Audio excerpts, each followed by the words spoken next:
Okay, people, this is real last minute. Time is of the essence, so I'm gonna talk fast and eat ass. Apple's October event is just hours away at this point, and I know your hopes are up, your expectations are up, and you are up. So calm down there, partner. Here's the top 3 things you should not expect to happen at that event. This comment from the last episode really made me chuckle, so let's start with this. When big headphones? Yeah, so working our way from 3 to 1.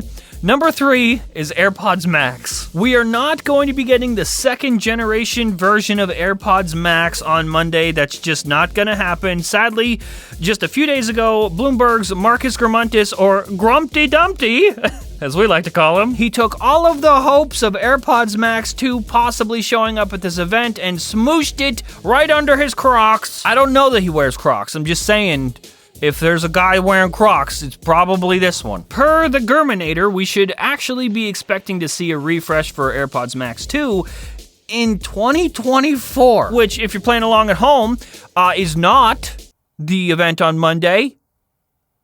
It's far away from then. Naturally, when new AirPods Max do show up, we will be getting USB-C instead of Lightning, so that's great, that's nice. I really do love my AirPods Max, but since we have USB-C on the iPhone 15, and there's still Lightning on these are pretty much useless, so thank you, Tim Cook, for that. You're a great man. You're a gentleman and a scholar. I hope you like how these puppies look, because, yeah, the next ones are gonna look the same. Next-gen AirPods Max will also feature generally the same design, plus some new, exciting, more Apple-y colors. Sadly, other than that, we don't know much. We have no word on any of the new features that could possibly be added to Apple's most expensive thing that sits on your head, at least until this comes out, and then this will be that. Honestly, I'm not worried too much about new features. These things are great. They sound amazing, they feel amazing, they look amazing.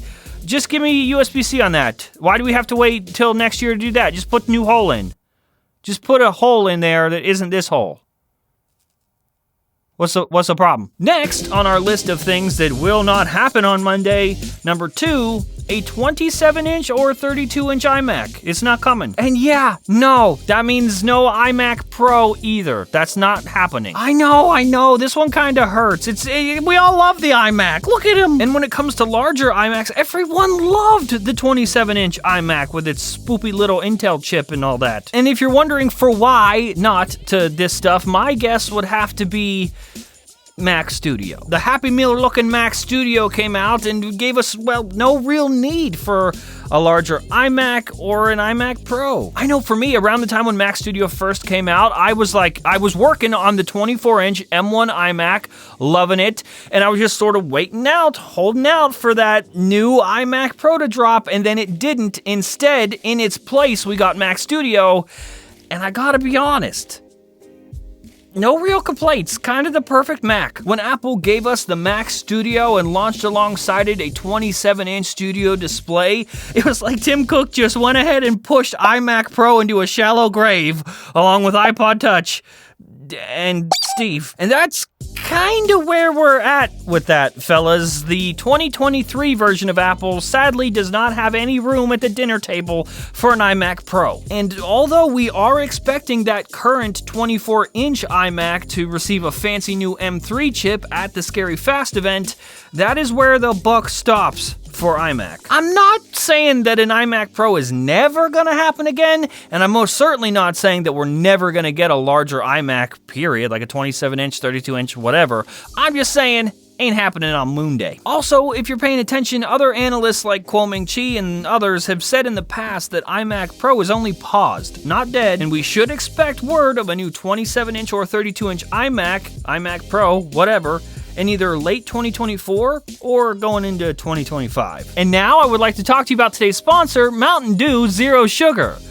Not really. They did not sponsor today's episode. I wish they would have, though, because it's delicious. I love Mountain Dew. It's wonderful in my mouth. I love it every time I have it in there. But then I'm like, there's so much sugar. I can't drink something with that much sugar. And every other diet or zero sugar soda has sort of figured out the flavor. Mountain Dew never has. Diet Dew tastes so bad, but Mountain Dew Zero Sugar tastes like Mountain Dew. Tastes pretty close to the real thing. So I'm gonna drink it like there's no tomorrow. Which for me, there probably is no tomorrow, because I know you're saying, John, there's zero sugar in that. It's gonna give you cancer. You shut your mouth.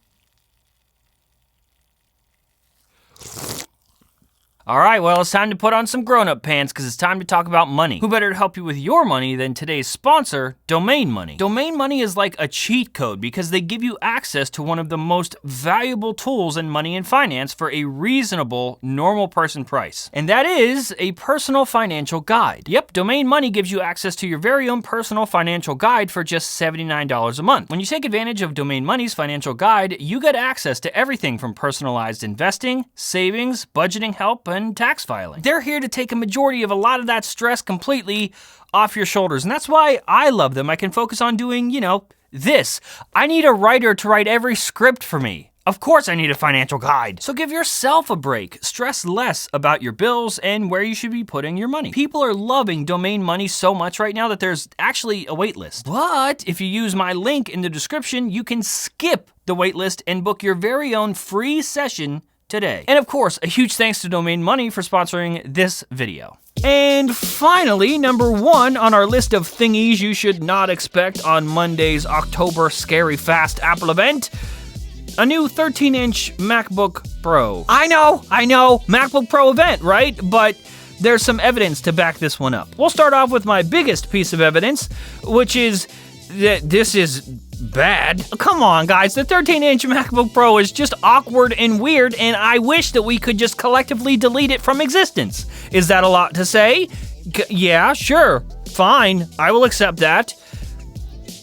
It's true. Take a look back at the MacBook Pro models that got the M2 treatment. Of course, we have the 14 and 16-inch MacBook Pro, and then following closely was the new M2 MacBook Air, and its updated case design, notch and all. And then we have this, the monstrosity that is the M2 13-inch MacBook Pro. Yeah, yikes, and no thanks, guys.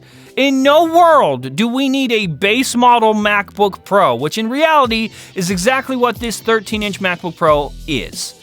There's MacBook Air, cool, MacBook Pro, cool. If you're gonna spend MacBook Pro money, get a MacBook Pro. This weird middle ground 13-inch base model MacBook Pro shouldn't be a thing. It got no updated design and it got no bitches.